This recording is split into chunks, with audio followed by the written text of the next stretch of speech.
Hello friends.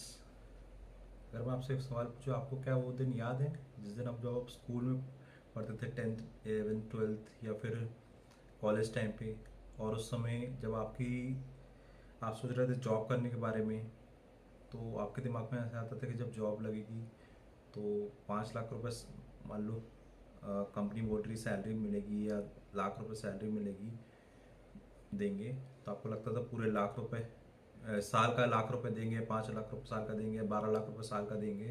तो आप सुनकर बहुत खुश हो जाते थे। आपको लगता था कि जो भी पैसा दे रही है, साल का बोल रही डिवाइडेड बाई 12 करो, तो 12 लाख बोल रही थी डिवाइड बाई 12 करो, तो उसके बाद लाख रुपए हमारे पास होंगे। और अगले 5 महीने तक, 6 महीने तक वो लाख रुपए, 6 लाख रुपए जाएंगे। अपन ऐसे सोचते थे। मैं अगर गलत में मैं बोल रहा हूँ तो आप मुझे करेक्ट करिएगा प्लीज़। मैं तो ऐसे ही सोचता था, पहले पहले भी है। आज से 15 साल पहले बात है। अपन सब बहुत बच्चे होते, इनोसेंट टाइप रहते हैं, उनको नॉलेज नहीं रहती इन चीज़ों के बारे में।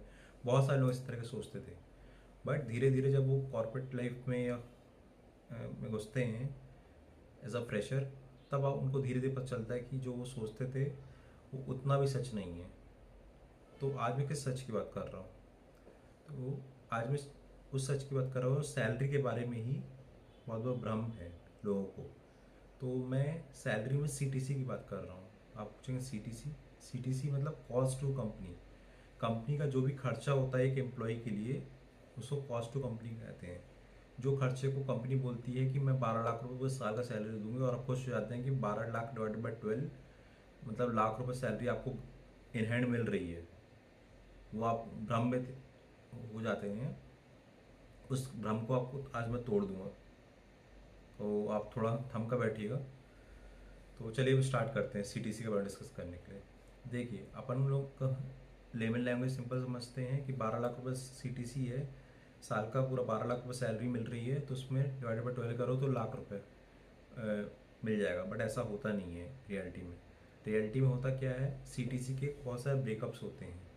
देखिए, सीटीसी का पहला ब्रेकअप होता है बेसिक सैलरी। बेसिक सैलरी, उसके बाद होता है एचआरए, होता है फिर अलाउंसेस रहता है, इंश्योरेंस रहता है, मेडिकल इंश्योरेंस भी रहता है उसमें, पीएफ रहता है, पीटी रहता है, ग्रेचुटी रहता है।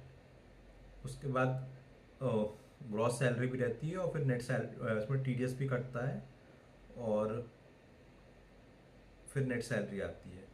अब इसको एक्सप्लेन, अब आप सोच रहे होंगे यार मैं तो बहुत गलत था कि मैं सोचता था कि 12 लाख रुपए डिवाइड बाई 12 करो, लाख रुपए मिल गए। बट यहाँ तो बहुत सारे डिडक्शंस